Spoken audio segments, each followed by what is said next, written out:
Esse podcast faz parte do site Fambonanet. Acesse fambonanet.com.br.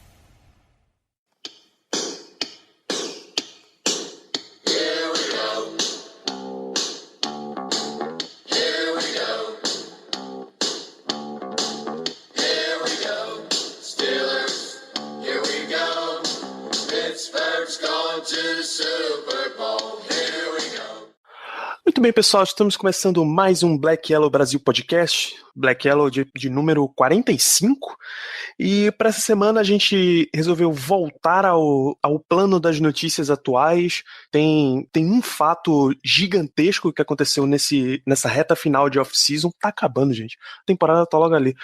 E aí a gente precisa sentar aqui para discutir isso, quais são as implicações desse fato, mas obviamente eu não sou maluco de fazer esse podcast sozinho.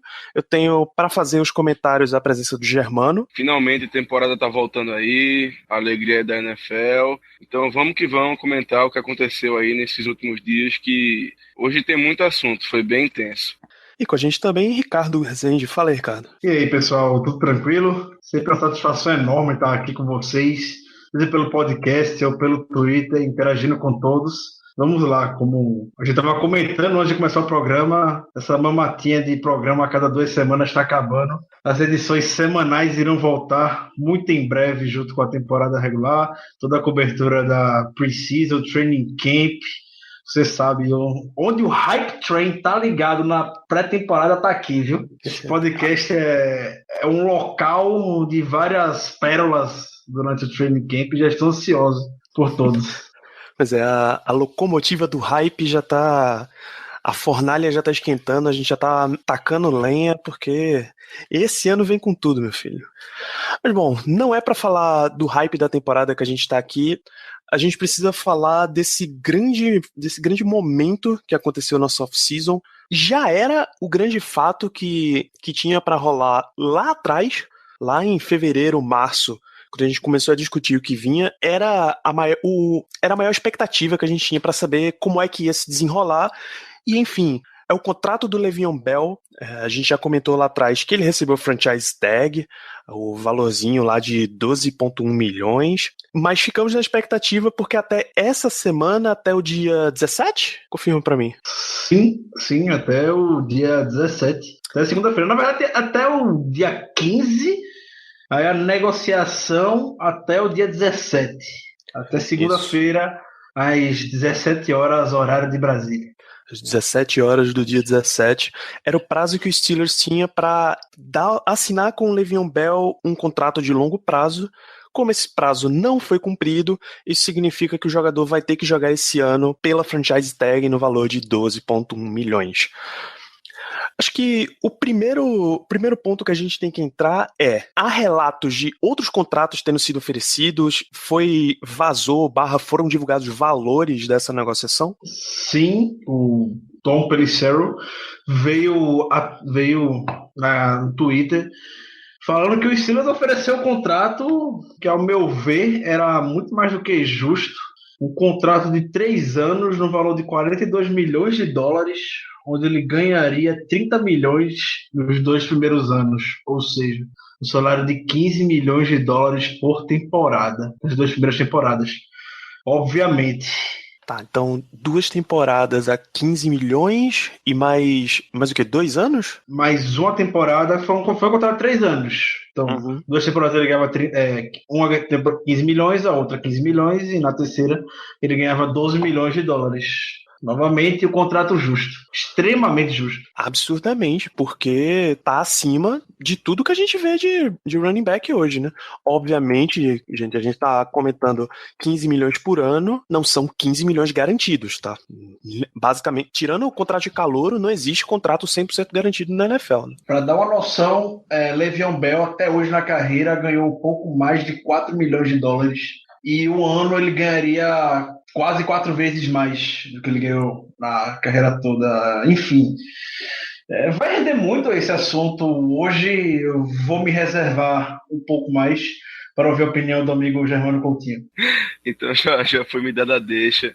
Eu vou discordar de vocês. Eu não acredito que tenha sido uma oferta contratual justa. Eu acredito que o Bell, apesar de me doer muito falar isso, ele acertou em não ter aceitado esse contrato. Se ele assinasse, ele honestamente estaria fazendo isso por gostar da equipe, por querer continuar aqui na cidade, enfim. Porque ele vale mais que isso, sinceramente. Ainda mais nos moldes que o contrato foi oferecido.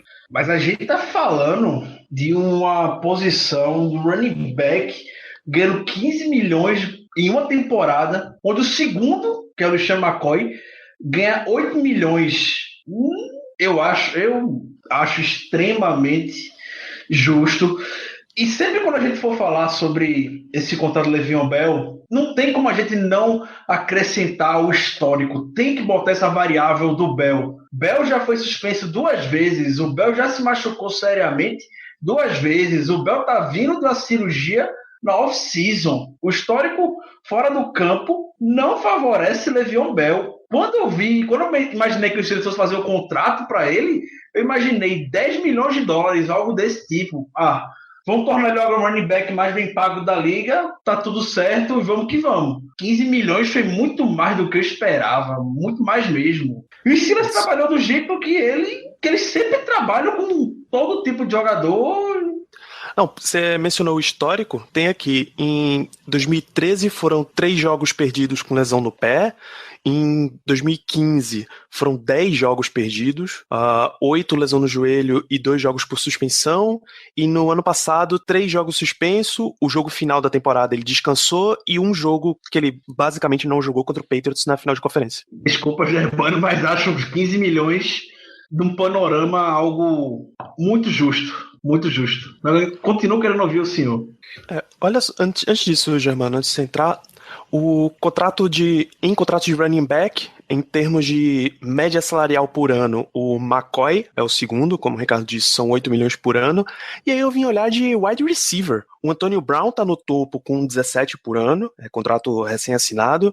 O segundo é o AJ Green com exatos 15 milhões por ano. Então seria dinheiro de wide receiver número 1, tá? Foi bom você ter trazido esse dado, Danilo, justamente porque o Bell deu declarações dizendo que ele acredita merecer ser pago como o running back número 1 do time e como também o wide receiver número 2. Agora, a minha lógica, o meu entendimento de que eu não achei o contrato justo, eu não digo isso baseado no que ele ia ganhar anualmente, porque 15 milhões é além do que ele merece. Não há sentido em nenhum running back na liga ganhar 15 milhões por ano atualmente, do jeito que o jogo está progredindo. Enfim, o Bell, todos nós sabemos o quanto ele é bom, com certeza um dos melhores jogadores da liga em todas as posições. Ele realmente é muito bom, é um jogador fora de série, mas 15 milhões ele não vale.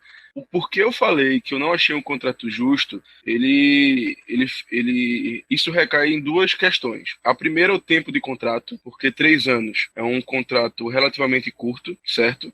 E a segunda é a questão do dinheiro garantido. Pelo que vazou, pelos rumores, pelos boatos, os Steelers só ofereceram 1 ano de dinheiro garantido, que seria o primeiro ano. Então, assim, na visão do jogador, eu não acho justo esse contrato. Eu acho que, no mínimo, o Bell merecia um contrato mais extenso, mais longo e com mais dinheiro garantido, mesmo que a média anual não seja 15, seja 11, seja 12 milhões. Por exemplo, eu acho que um contrato justo para ele, um contrato não razoável, um contrato bom e justo para ele, seria, não sei, 5 anos, 12 milhões por ano e 3 anos garantidos, ou pelo menos no mínimo 2 anos garantidos. Isso eu acharia um contrato justo. Eu só não acho que 3 anos, mesmo que seja 15 milhões nos 2 primeiros anos de média anual, e apenas o primeiro garantido, eu não acho justo, o contrato ser curto, ainda mais em uma posição que a gente sabe que running back é uma posição que sofre muita lesão, a Bell mesmo já sofreu diversas lesões, que tem uma carreira um pouco mais curta que as outras na NFL. Então, na visão do jogador, não do time o contrato estaria perfeito. Mas na visão do jogador, analisando pelo jogador, eu acredito que o contrato não tenha sido justo. Eu entendo ele não aceitar. Claro que eu não gostei dele não ter aceitado. Eu queria muito que ele tivesse assinado, continuasse com a gente. Ele vai continuar, na verdade, esse ano, né? Mas eu já queria ter a certeza que ele ia continuar por mais tempo. Mas na visão do jogador, eu realmente não achei o contrato justo. Mas aí é que tá, Germano. Comentou tudo mais, a vida de um running back na NFL é bastante curta. Tem questão de lesão, questão de suspensão, e eu acho que isso por si só já são as credenciais mais do que suficientes para, por mais que seja o Bell, como você muito bem falou, talvez o melhor não, talvez não, é o melhor jogador da NFL em termos de skill, em termos de habilidade, o cara é extremamente diferenciado dentro da liga. Então, Germano, tá justamente nesse ponto que você falou. Eu concordo, Bell é o melhor jogador da NFL em termos de skill, em termos de habilidade. A gente não chega nem a se discutir. Se tem um playmaker, se tem um cara hoje na NFL, seria o Le'Veon Bell, mas eu puxo novamente aquela variável que fica para a posição de running back e ainda mais por Le'Veon Bell. Lesão, vem de cirurgia e suspensão. Quando o AP, Adrian Peterson, quebrou o mercado de running back recentemente, ganhando 14 milhões de dólares por temporada, naquela época ele não se desenvolveu nessas todas as polêmicas posteriores, nem lesão e tudo mais. Ele estava bem, isso foi alguns anos atrás. O que o Le'Veon Bell ganharia ainda seria a mais do que isso. O Steelers levou em consideração, levou como base esse contrato astronômico que o Vikings deu para o AP na época. E novamente, é o AP saudável e que estava voando tanto quanto o Bell. Então, eu acho muito justo. Não sei o que passa na cabeça do Bell, não sei se foi que a expressão de agente. O Bell, há pouco menos de um ano atrás, deu uma entrevista falando que eu não sou um cara ambicioso, eu não jogo futebol por dinheiro ou coisa assim. Eu só quero ser valorizado pelo Steelers, seja por 15 milhões, mais ou menos. E eu acho que a gente vai encontrar um acordo eventualmente. Ele ainda completa. Eu quero jogar pelo Steelers a minha vida toda. Minha família cresceu torcendo pelos Steelers e ficaram loucos quando eu fui draftado. O Steelers é o único lugar que eu imagino jogar e vamos entrar em um acordo. Isso foi há um ano atrás. O papo que o Bell veio esse ano destoa completamente. Veio com um pedantismo extremamente arrogante, falando, eu acho que eu tenho que ser mais valorizado, coisa assim. Eu não vejo espaço para ele ser mais valorizado do que ele já foi com essa oferta do Steelers. Eu não sei o que é que ele quer. Como o Danilo falou, Antônio Brown tá 17 milhões por temporada, AJ Green 15 milhões, Le'Veon Bell 15 milhões. Ele queria quebrar o mercado de vez da NFL. Eu entendo, pode querer um contrato mais longo e tudo mais. É normal o Steelers não chegar na primeira renovação, a não ser que seja um quarterback e dê um contrato longo. Na época deram 5 anos para o Antônio Brown, mas apostaram alto no Antônio Brown. O Antônio Brown não era ninguém naquela época, basicamente, ainda. Apostaram e tiveram resultado. O Le'Veon Bell já se provou. 3 anos hoje, com certeza daqui a 3 anos, o Steelers renova com ele. O Steelers sempre valoriza esses jogadores prato da casa. E o primeiro contrato é sempre um padrãozinho que eles utilizam mesmo.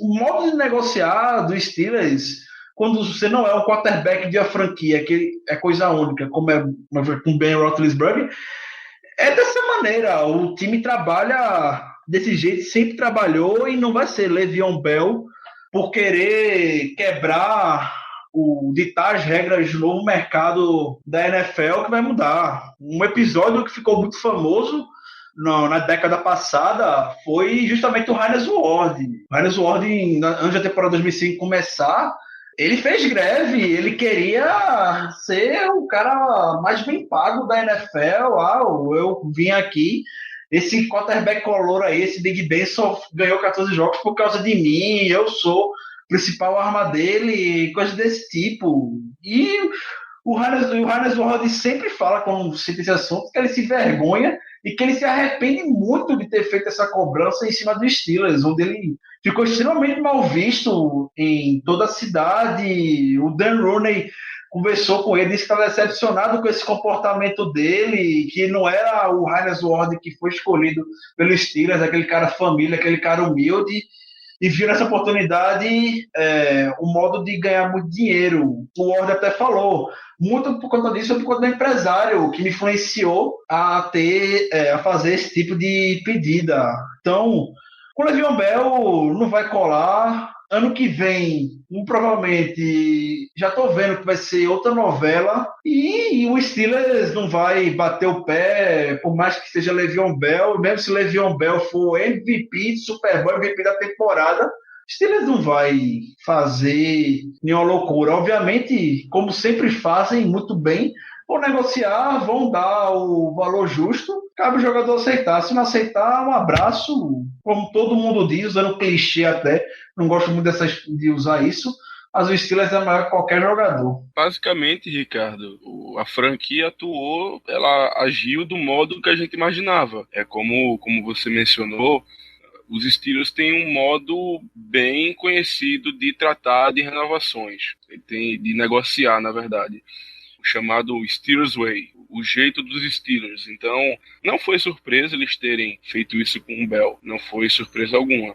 Acredito que a principal questão de disputa contratual não tenha sido nem o tempo de contrato. Apesar de eu achar que 3 anos não é curto, apesar de para 3 anos ser um belo contrato, 42 milhões para um running back no mercado atual é sensacional para 3 anos. Então, não acho que esse tenha sido o principal problema. A questão é o dinheiro garantido. Os Steelers, eles não costumam dar muito dinheiro garantido. Eu fui olhar aqui rapidamente, 2 dos últimos, digamos assim, grandes contratos que nós fizemos com jogadores que foram draftados que foram draftados pela gente. Um logo após como eu posso dizer assim, o contrato inicial do draft dele, o contrato de calor acabar, e o outro que foi uma situação um pouco diferente, mas que também foi nesse molde. O primeiro foi o Cameron Heyward. Ele assinou um contrato de basicamente 60 milhões, no qual só foram garantidos 15. E o segundo foi o Antonio Brown, que assinou um contrato de 68 milhões, que teve de garantido 19. Basicamente, eles tiveram garantidos o primeiro ano e talvez um quebradinho ali de segundo, mas é besteira. Vamos dizer que basicamente o primeiro ano. É o jeito que a gente negocia. Para reforçar isso, De Castro. 50 milhões, 16 garantido. Justamente. Mais uma prova de que não foi uma coisa específica com o Bell. É o jeito que a franquia negocia. Então, acredito eu que o principal problema do contrato, da negociação, tenha sido isso. O dinheiro garantido. Como eu falei, running back, hoje em dia, é uma posição um pouco diferenciada em relação à longevidade da NFL, porque é uma posição que está muito... é uma posição que sofre muito com lesão, que é muito de contato, então é muito mais fácil um cara que joga na posição de running back, ele acabar a carreira mais cedo por causa de uma lesão séria. Então talvez esse tenha sido o motivo principal para o Bell não ter aceitado esse contrato. É complicado porque é o nosso modo de negociar, não vou dizer que está errado ou que está certo, é o nosso modo de negociar e até hoje não tivemos, acredito que, maiores problemas. Como o Ricardo falou, sei lá, o Hines Ward pode ter feito uma coisa, outro jogador pode ter feito outra, mas no final isso sempre deu certo. Como eu falei antes, eu entendo o lado do Bell, eu realmente entendo ele não aceitar, fiquei triste com isso, mas entendo ele não aceitar, e também entendo o lado da franquia. A franquia sempre trabalhou assim, acredito que sempre vai trabalhar, e se o cara não é um quarterback, é muito difícil a gente mudar alguma coisa nesse sentido. Realmente é muito complicado. Vamos ver, vamos torcer aí para que no final da temporada as negociações com o Bell retornem e que a gente consiga assinar um contrato longo com ele, porque ficar sem o Bell ia ser um baque muito grande para a equipe. E nesse mesmo tópico de ficar sem o Bell, vocês veem impacto relevante no time dele só se apresentar em minicamp, em training camp, um pouco mais tarde? O que vocês acham que vai ter de reação dele indo para training camp sem esse contrato de longo prazo assinado? Dos jogadores? Jogador, diretoria, comissão, enfim, geral. O que vocês acham? Olha, acredito que em relação à diretoria, a esses cargos mais altos, não vai existir muito problema, até porque a nossa franquia ela é muito profissional. Foi tentado um acordo com o Bell, não deu certo, mas bola para frente, ele vai jogar essa temporada pela gente ainda. Então, em relação a esses cargos mais altos, acredito que não tenha problema. Mas em relação aos jogadores, Eu também acho que não vai ter problema pelo seguinte, eu acredito que a maioria entenda a situação do Bell, até porque eles são jogadores de futebol americano, eles sabem o que eles passam, eles sabem o que acontece, então eu duvido muito que exista qualquer tipo de controvérsia porque o Bell não aceitou o contrato, porque o Bell não fez aquilo, eles entendem que é o ganha-pão deles, então devem dar suporte pro Bell, devem apoiar o Bell. Não, acho que não publicamente, porque iria talvez contra a franquia, enfim, contra a torcida principalmente. Mas assim, lá dentro, nas conversas de jogadores, eu acredito que não vai ter controvérsia alguma. Eles devem apoiar o Bell, porque, como eu falei, é o ganha-pão. Então, em relação a isso, acredito eu que não vai ter nenhum problema, não. Eles vão, com certeza, entender a posição do Bell e vão jogar normalmente. Final da temporada, a gente vê o que acontece. Eu não acho que quem vai ter mais a perder, na verdade, com relação a isso é o James Conner, que não vai ter um training camp para poder ver o Bell, o que é que o Bell faz de tão diferente, receber alguma dica dele e tudo mais para chegar bem, entrar com o pé direito na NFL. A gente vê o Bell se preparando fisicamente quase todo dia pelas redes sociais. É um cara que já tem um playbook decorado. Temporada passada participou nem de 20 snaps na pré-temporada. E do jeito que o treinamento do Steelers é intenso, todo mundo já conhece o estilo Mike Tomlin de training camp, é até melhor um pouco que Le'Veon Bell fique quieto um pouco na dele. Com relação ao que os companheiros acham, todo mundo vai respeitar a decisão dele. Quando na época dos minicamps, que estavam todos os jogadores, basicamente, menos o Bell, que não estava, porque estava se recuperando de lesão, Big Ben falou que ele faz falta ao convívio da equipe, o espírito que o Bell tem, sempre animado e tudo mais. E acredito que, vez ou outra, o Big Ben vai vir a falar isso, mas não acho que vá influenciar muito na relação do Bell com o time. Mas que o Bell tenha sido um imbecil, completamente idiota nas últimas declarações dele. O time vai continuar ele, o time sabe que ele é foda, então o Bell pode falar essas asneiras, essas merdas dele aí, por mais que eu fique puto. Mas o cara é foda, então é por causa disso que eu quero ser o wide receiver número 2, que Big Ben, por exemplo, vai parar de lançar bola pra ele, como eu vi no Twitter, a gente falando isso. O Bell falar que quer ser o wide receiver número 2, então agora Big Ben não vai lançar bola pra ele mais. Não existe isso. As pessoas vão até extremos absurdos pra tentar descreditar qualquer coisa que não seja do time delas, cara. Impressionante. Assim. E não só ele se declara como wide receiver número 2, mas ele foi o wide receiver número 2 dos Steelers, né?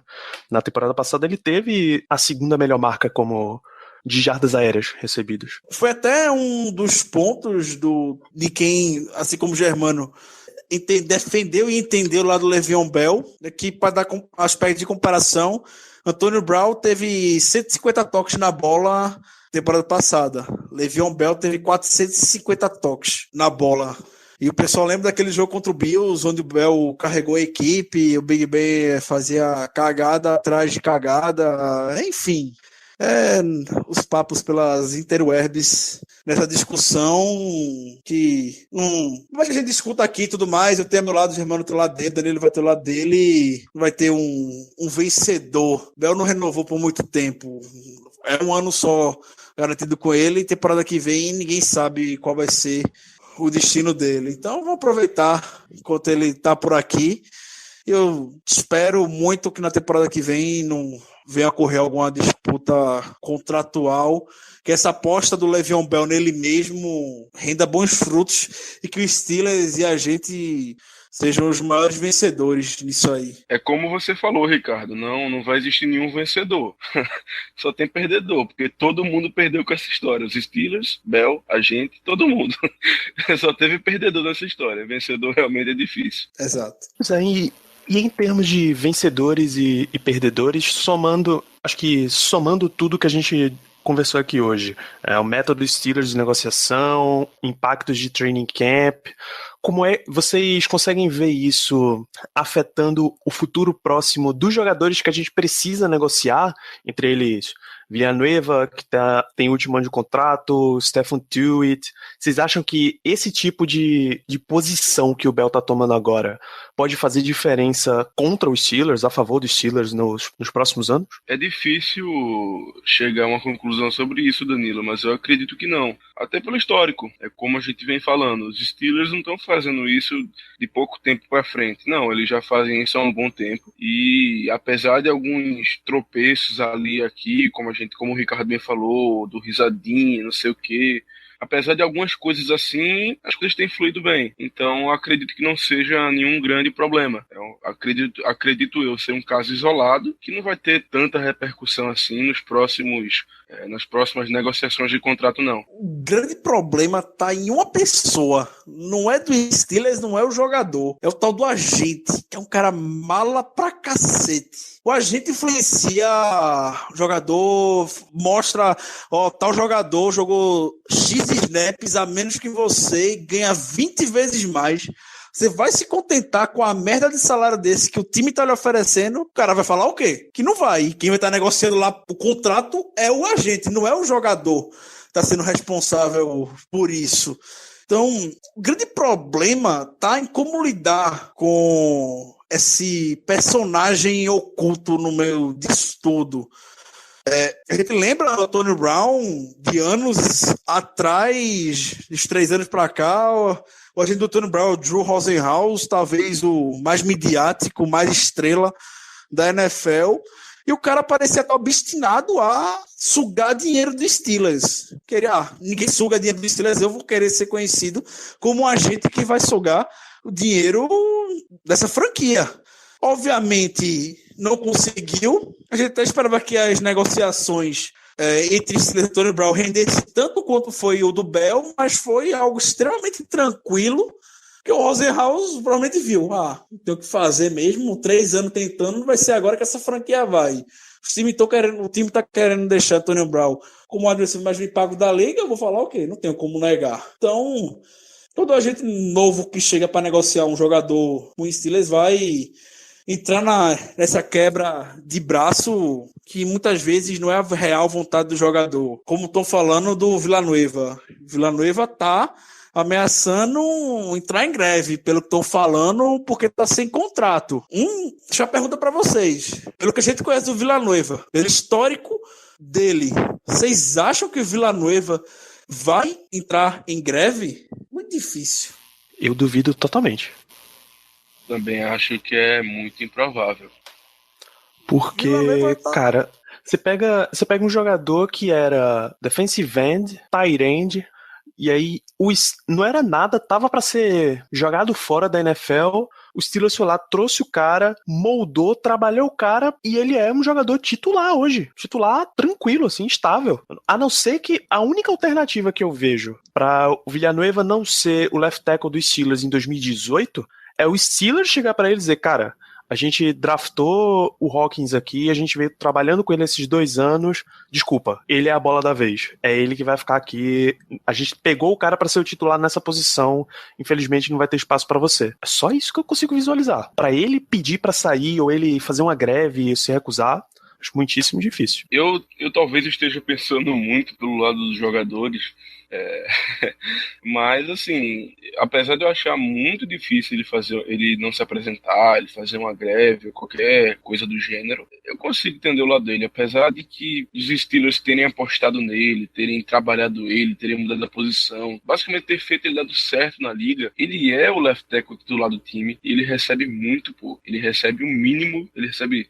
625 mil, assim, a gente falando aqui é um absurdo a gente dizer que isso é pouco, mas para o âmbito da NFL realmente não é um salário alto, é baixíssimo, aliás, para um cara que atua em uma das principais posições do time, que é a posição do left tackle, e é titular, realmente o salário está muito baixo. Eu entendo lá dele que um salário melhor, eu até acho que ele merece, não que ele mereça 10 milhões por ano, não, longe disso, Mas com certeza uma melhora, um aumento salarial ele está merecendo pelos últimos anos, pelo que ele tem jogado. E até muito mais, na verdade, pela posição que ele ocupa. Agora, realmente, ele fazer greve, eu me surpreenderia muito. Apesar de entender o lado dele, realmente concordar que ele merece um aumento salarial, sim. Que toda gente que chega para negociar com o Steelers quer que o time dê o cheque em branco para mostrar como o jogador é valorizado e tudo mais. E se tem uma franquia que não vai fazer isso de maneira alguma, é o Steelers. Então, temporada passada foi aquela polêmica toda, a Villanueva, o Ryan Harris, que vai ser o titular e tudo mais. Esse ano não tem mais basicamente essa disputa por posição. O Villanueva teve a temporada, o titular, pronto. O cara vai querer, agora eu quero um contrato top para um left tackle titular que está protegendo os últimos anos da carreira de Ben Roethlisberger, um dos 3 melhores quarterbacks da NFL. Aí o cara vai fazer isso tudinho, vai usar toda a lábia, o Steelers não vai cair e vai gerar todo esse desconforto. Ele vai pensar que o culpado é o Villanueva. Esse tipo de negociação é muito chato, desgasta muito a imagem do jogador quando ele não tem quase nenhuma culpa nisso aí. Obviamente o caso do Bell é a parte que o Bell viu publicamente em todos os lugares de gritar basicamente que não estava sendo valorizado. Mas um caso como o Villanueva desgasta a boa imagem que ele tem perante alguns torcedores. É muito chato. Além do Villanueva, que tem essa questão contratual que a gente acabou de falar, tem outro jogador também que vai começar a despertar rumores e, enfim, coisas do gênero, que é o Stephon Tuitt, o nosso defensive end titular. O Tuitt está chegando no final do contrato de calouro dele e é uma peça essencial para o time. Sabemos que a defesa dos Steelers hoje em dia, ela teoricamente é a base 3-4, só que quase mais do que 60% das jogadas a gente acaba num híbrido ali, que a gente bota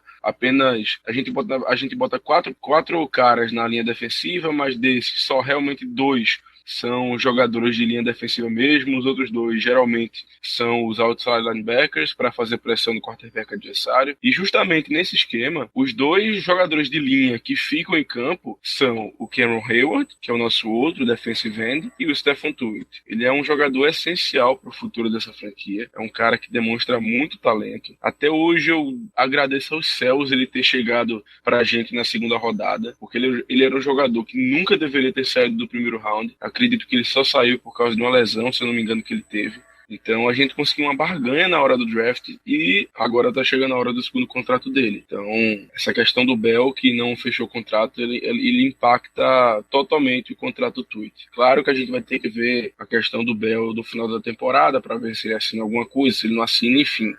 Mas é outro contrato para a gente ficar preocupado. O que é que vocês acham aí que o Tuitão da Massa mereceria aí de contrato dos Steelers, tendo em consideração o jeito que a gente negocia? O que é que vocês acham que seria um contrato, não quero dizer justo, porque a definição de justo varia muito, mas o que é que seria um contrato possível, digamos assim? O que é que vocês imaginam que ele ganharia da gente? Essa posição defensive end de 3-4, ela deu uma leve valorizada nos últimos anos por causa de alguns nomes. Derek Wolfe teve aquele ano absurdo no Broncos e ele acabou assinando para 9 milhões por ano. O Jadeveon Clowney já ganhou recentemente também o Chargers, que foi mais ou menos um dos moldes do Cameron Heyward. Isso, são 10,250. Exatamente. Enfim, como o Danilo bem falou, houve uma valorização da posição recentemente, e dentro do Steelers ela é a base da defesa. Existem 2 torres duas pilastras que sustentam o esquema defensivo do Steelers, são os 2 jogadores de linha, o Heyward e o Tuitt. Então, o Heyward já ganhou um contrato muito bom na época e o Tuitt segue o mesmo caminho. É muito provável que o Tuitt também entre nesse time de top 5 10, 3, 4 da NFL, que tem a Heyward e Tuitt.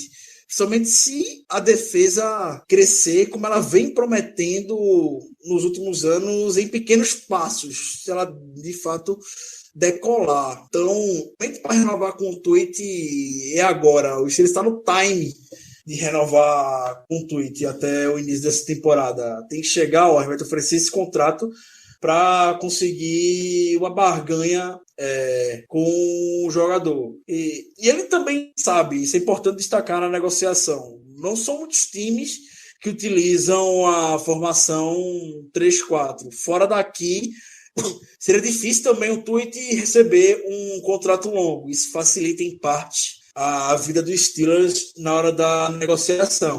Mas chegava logo garantia e sim, a gente não pode perder o Tweet. Os próximos anos vão ser um pouco tenso. Vai ter gente boa saindo.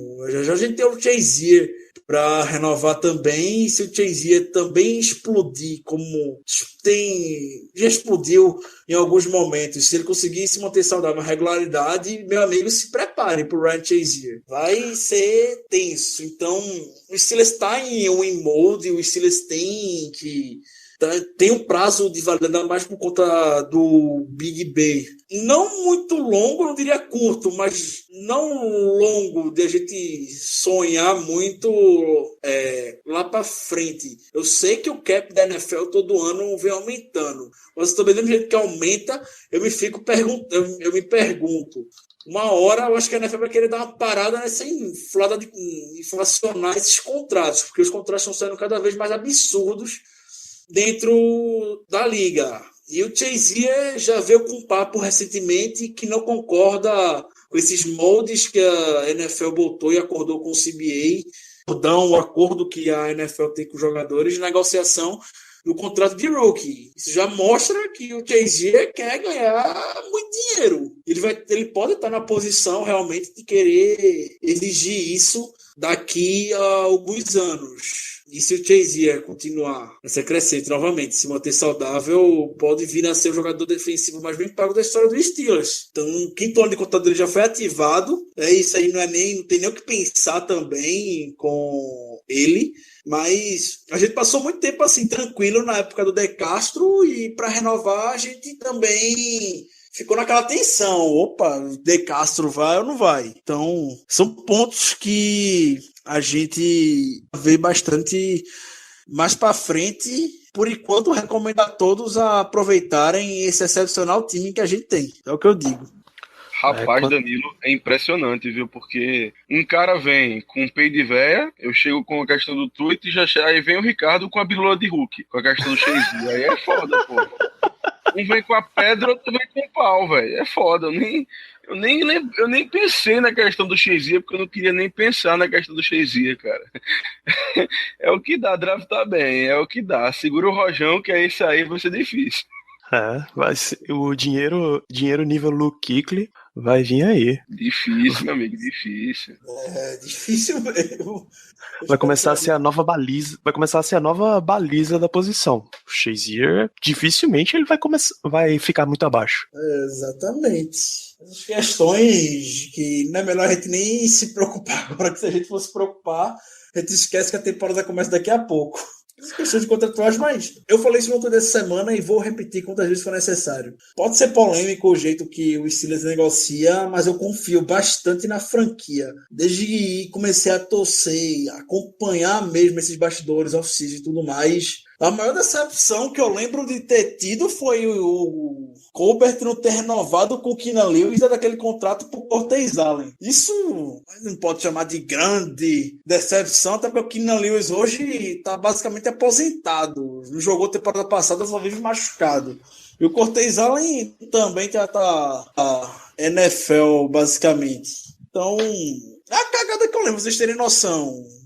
Não sei se vocês lembram de alguma cagada que o Steelers pode ter cometido em negociação de contrato. O Steelers consegue reter todos os talentos. Pô, eu não consigo lembrar de nenhuma. assim. Mas também eu não cheguei a pegar nenhuma época em que...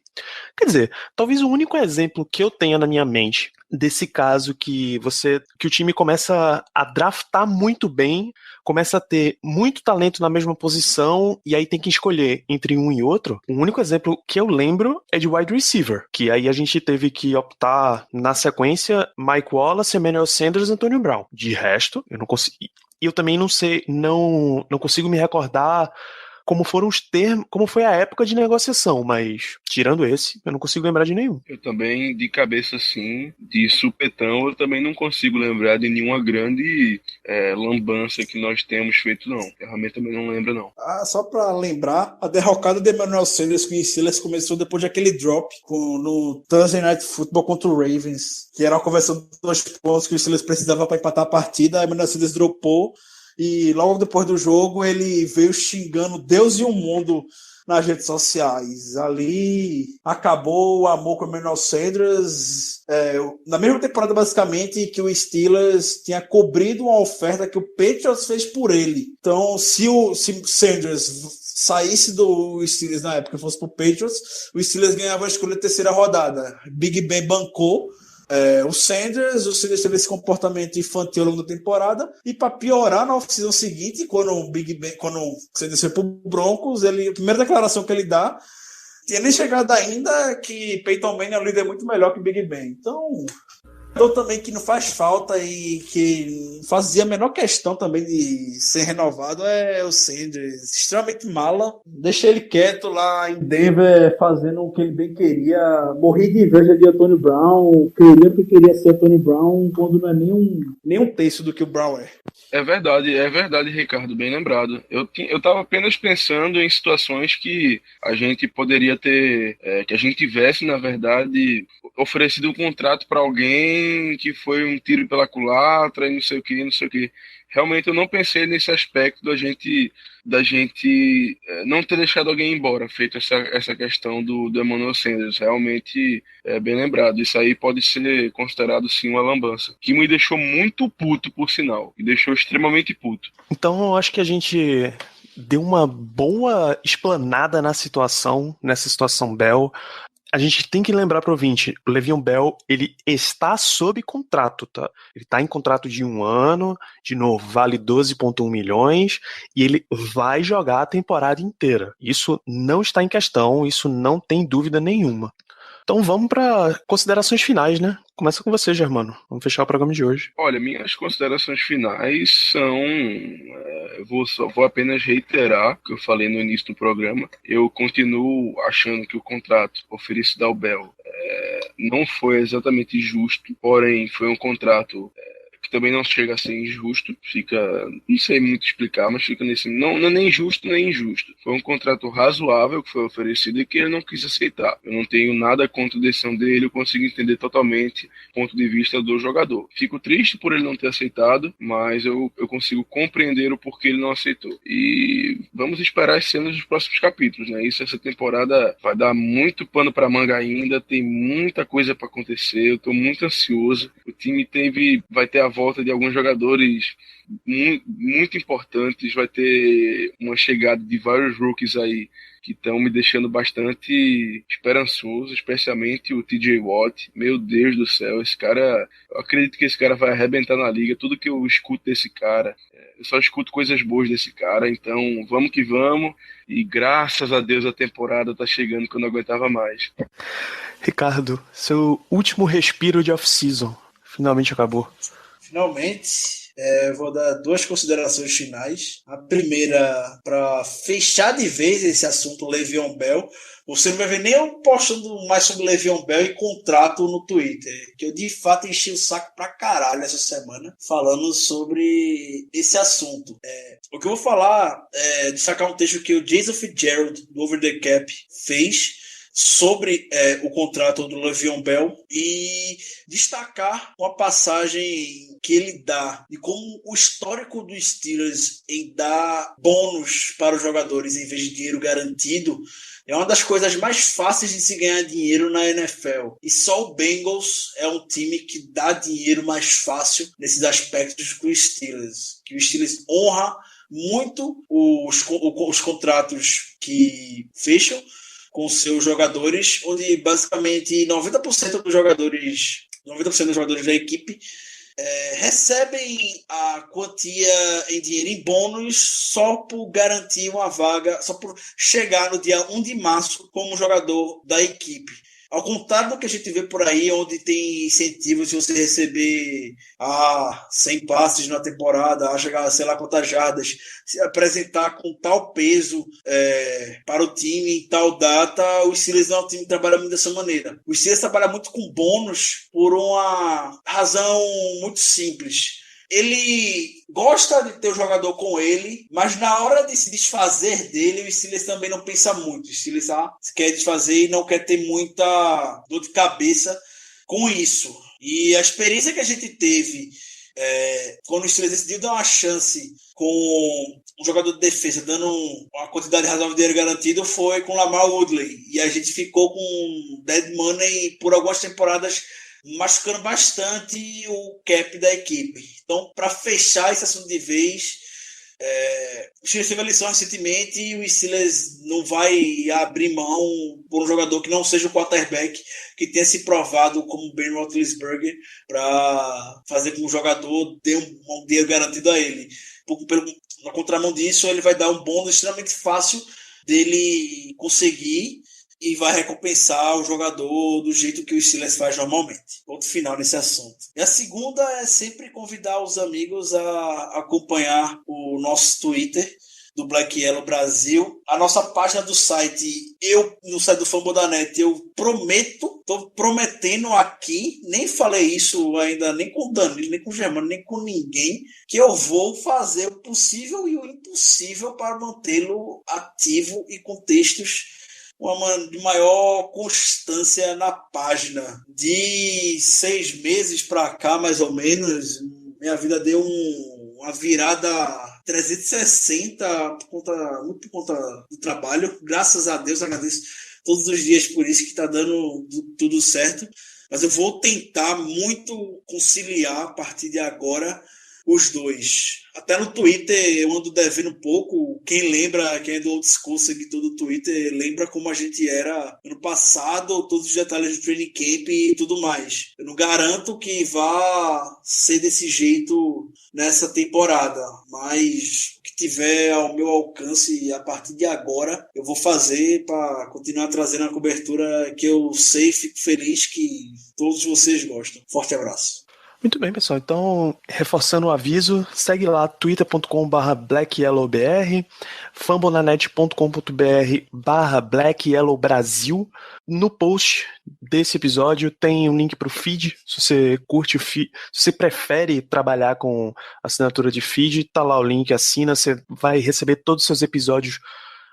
Quando sair episódio novo, ele pinga no seu celular, dá aquela vibradinha, você não precisa fazer esforço nenhum para baixar, então assina o feed. E se você é ouvinte do iTunes, deixa a tua avaliação, ajuda para que esse podcast se espalhe para mais torcedores dos Steelers. Quando o cara entrar no iTunes, buscar podcast Steelers, tenha boas avaliações e ele consiga chegar ao material em português, brasileiro, toda qualidade. Então, um grande abraço para vocês. Quando a gente voltar a partir do próximo programa, vocês já devem estar com um ritmo semanal, porque, meus amigos, finalmente a temporada chegou. Grande abraço para vocês. Yeah.